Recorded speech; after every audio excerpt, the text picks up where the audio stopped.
David Esposito says, I think a person's favorite movie can say a lot about them on a psychological level. For example, my favorite movie is The Count of Monte Cristo. I ask myself why.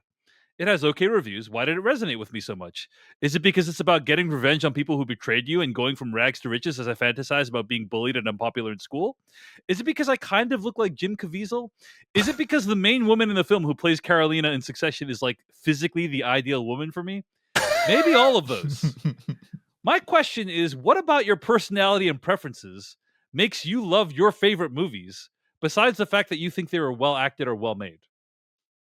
I would go a step farther. I would say the whole question of a favorite movie is absurd on the face of it because it's like there's so many movies. There's no way to pick one that's my favorite. So the only way I answer this question is with a movie that communicates something about me. Right.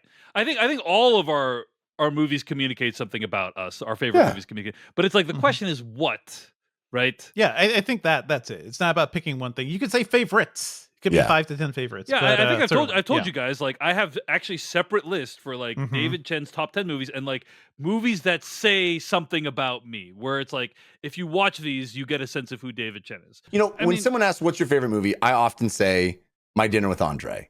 And is it the movie I always want to watch? No.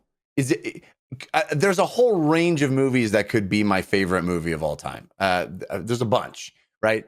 And it's very different. But I like saying that one because it communicates a lot. Like if you know what that movie is, then it really highlights some of the things that I like in movies and what I'm willing to watch and what, the kind of person I am, right? The kind of person I am is a person that can get fascinated by two people just talking about interesting things that, I love language. I love deep introspection.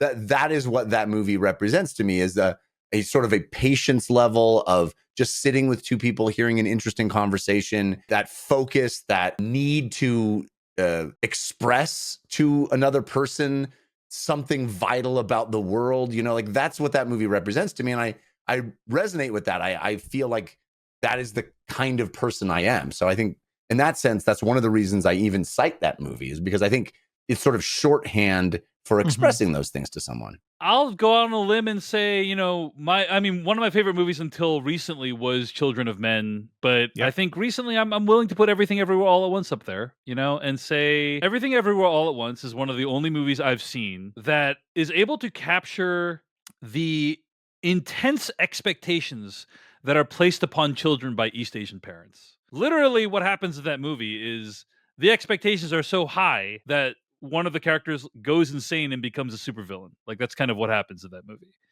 And same with you. And no bagels for this man. But to take that and to turn it into something redemptive and beautiful and fun, I just think is a really like impressive feat. More than many other things about that movie, it's like I felt seen by that movie, which is something very special. I didn't feel seen by Children of Men, when I watch Children of Men, but that's a movie that resonates with me. I think is exceptionally well made, technically dazzling. But Everything Everywhere All at Once is like, oh, like this is a way to take elements of my experience and make it into a beautiful, fun story that I've never seen anything like it before. So yeah, for sure. Anyway, for sure. yeah. So that's, go ahead.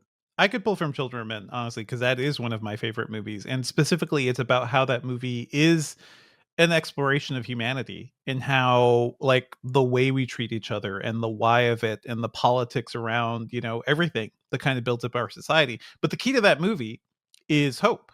There is a sense of hope. There's a sense of like building a better future together if we'd all just shut up and stop fighting and maybe like, try to build something around, I don't know, the future people who are typically being like, ignored and vilified by our society. So I think that movie means a lot to me. And I think my favorites all mean different things to me. Like, hey, Old Boy is basically the Count of Monte Cristo, except updated and a little different. But as a revenge story, as a twisty story, like to me, that does speak to some things. I'm not sure what, except that I enjoy those sorts of things and the technicality, the technical skills of Park Chan-wook in that movie. Just incredible. Like that is visceral filmmaking for me. And then something like Crouching Tiger, like I think is deeply romantic. I think that is something that we don't really explore much anymore, and you can be romantic without being in a romantic type of movie, like something that is a typical love story. I think you can weave that in all sorts of ways. That's why I love Michael Mann movies. I think so many of his movies are basically doomed romances. But that is a really interesting thing, I think, to explore. That's why I love Miami Vice, to be honest. Like his Miami Vice adaptation, I'm glad it's getting so much like reconsideration now, because I think that movie has a lot going on. He makes these poetic movies. They're so romantic and maybe more aimed for men, but I think it's really interesting. Not many people are doing that. Great responses, guys. Appreciate you guys sharing that stuff, and I feel like I've learned a little bit about you through this questions. That was a clip from the Filmcast After Dark. To get access to the whole episode, go to patreon.com/filmpodcast. You can sign up for ad-free episodes as well as exclusive After Darks. You can find the regular podcast at thefilmcast.com, and of course, like and subscribe for more videos like this one. Thanks for watching.